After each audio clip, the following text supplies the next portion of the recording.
One of the phenomena in music is octaves. Why we hear octave? It turns out that we hear logarithmically, meaning that the human ear interprets sounds in increments. So when you hear A chord, primarily is 440 hertz. That is the number of waves that occurs per cycle. Hertz was actually named after a person. When you double the frequencies, 440 hertz, you get 880.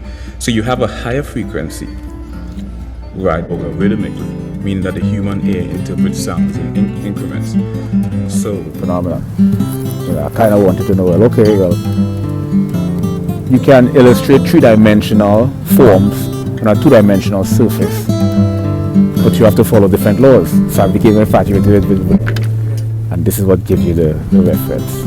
It has to do with diagonal and horizontal lines. Diagonal and horizontal lines are used primarily on a two-dimensional surface to illustrate the three-dimensional optical illusion that